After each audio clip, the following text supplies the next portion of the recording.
We'll begin this morning with an old Aesop's fable, as retold by my colleague, the Reverend Kristen Grassel-Smith. One day, a long, long time ago, the north wind and the sun had an argument about which of them was stronger. While they argued, a traveler wrapped in a cloak caught their attention. "How about this?" said the sun. "Whichever of us can get the cloak off the traveler is the strongest." And the north wind agreed. Right away, the north wind blew an icy cold blast against the traveler. The gusts of wind whipped around the traveler's body and rippled the cloak, but it didn't blow off. Instead, the traveler wrapped the cloak even tighter around himself. The north wind grew angry and blew even harder, which only led the poor traveler to clutch even more intently to the cloak. "Okay," said the sun, "my turn." And the sun began to shine. It took a little while for things to warm up after the north wind's bitter cold, but soon the birds reappeared and began to sing, and the traveler unfastened his cloak and folded it over his arm.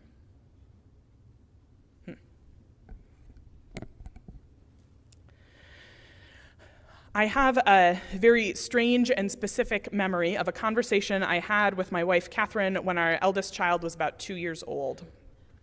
There had just been some battle over something, shoes or potty, or one of those infinity of things that a parent asks their toddler to do.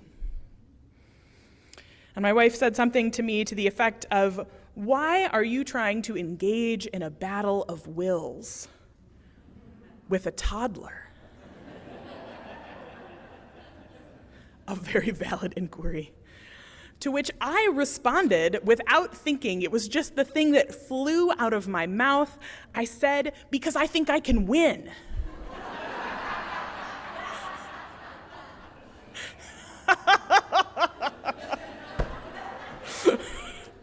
The hubris, the madness. And I knew then, as soon as there was the deep silence that followed that astonishingly foolish declaration,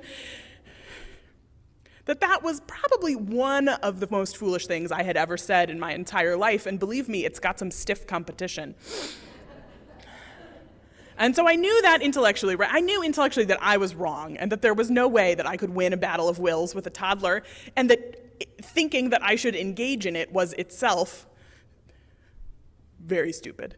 But there was some deep part of me that could not let go of the idea that in order to parent well, in order to show our child love, I had to have things under control. I had to be in charge.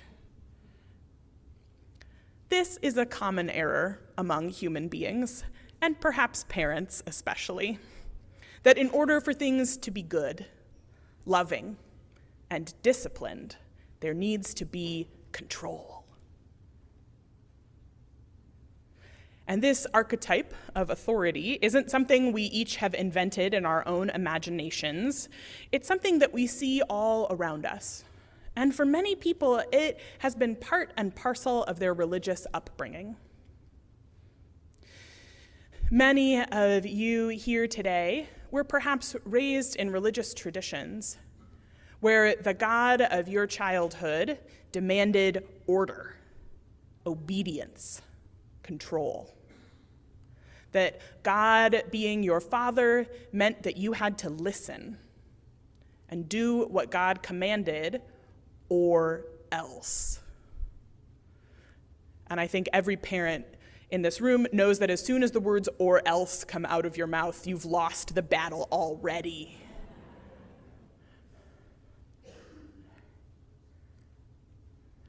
But Unitarian Universalism takes a different approach to understanding the divine.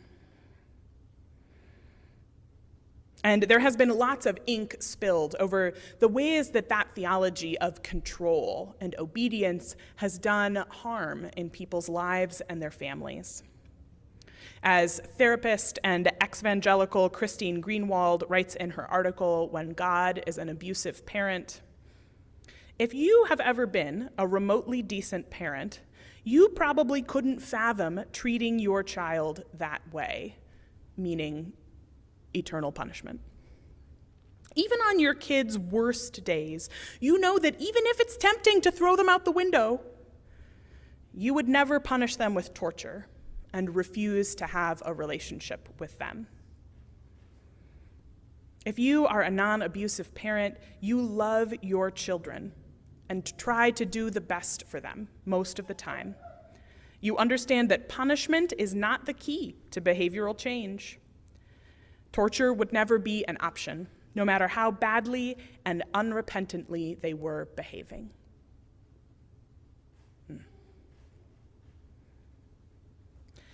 And it's that kind of realization about if we are thinking about God as a parent that drove our Universalist ancestors in the late 18th and early 19th centuries, right, back when Universalists were explicitly Christian, right, that realization that if God is an all-loving parent, I don't think God would condemn us to eternal punishment, right? It's that realization that drove our Universalist ancestors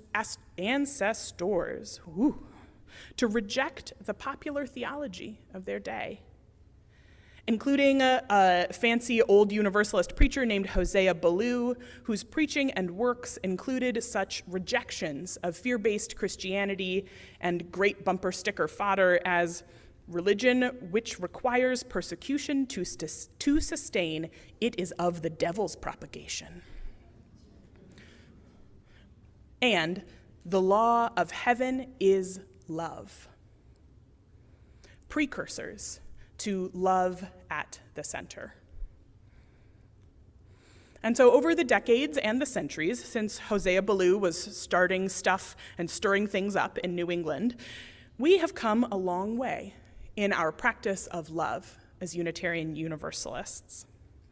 As we approach our denomination's annual General Assembly in a little over a week, Unitarian Universalist ministers and other nerds have been thinking a lot about the revisions to Article 2 of the UUA's bylaws, which sounds like a really dull undertaking, but is actually a long-needed revision of the 7 principles that we use to describe the foundational ethics and values of our religious community.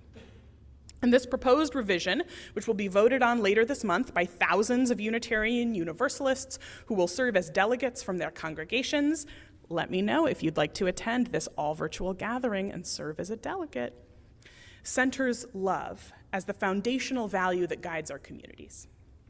This is a quote from the revision. It says, "Love is the power that holds us together and is at the center of our shared values. We are accountable to one another for doing the work of living our shared values through the spiritual discipline of love." The spiritual discipline of love. I love that phrase because it reminds us that love is not some sort of chaotic, anything goes value. Love is itself a discipline. And so I have been wondering, as I think about these revisions to our 7 principles, what would our lives, what would our communities, what would our world look like if we understood ourselves as disciples of love and not control? And many of you perhaps carry some baggage around the word disciple, but maybe we can unpack its origin. This is the unpacking, and gain a little insight. Disciple's Latin root has to do with following someone or something's teachings, right? Not through obedience, but through learning. Right? That the root of disciple is not about I follow someone and do everything they tell me to, or I follow someone or a book or a person or a teacher and whatever they say goes.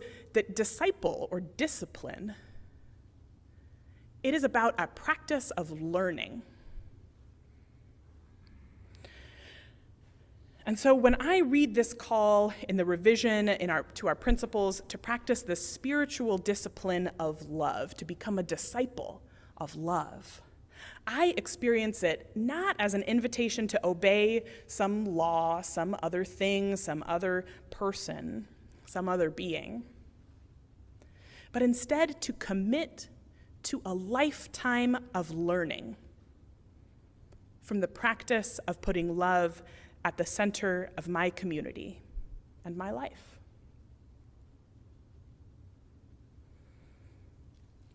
Right? To become a disciple of love is to commit to a lifetime of learning the lessons from what happens when we put love at the center. But of course, especially the older we get, learning usually involves letting go. Letting go of something we thought we knew, letting go of our need to be in control, our need to always be right. And to be clear, this is one of those lessons, those teachings that I preach about without having completely figured out myself, which you would know if you could peer into my house at 8:05 a.m. on a school morning, or 8:05 p.m., 30 minutes after the lights were supposed to be out.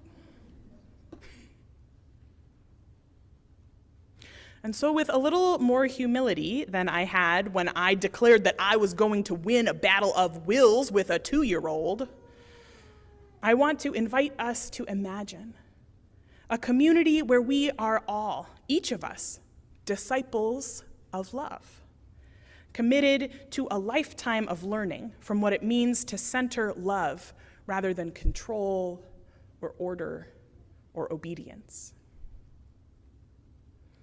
So that is my invitation to you. Not to have the answers, not to feel complete, but instead to learn and to approach this spiritual discipline of love, not as something you have to figure out, but just something you have to be willing to learn from. Imagine the transformation that could be possible in your heart, in my heart, in our congregation, in our world, if we could learn from the practice of loving.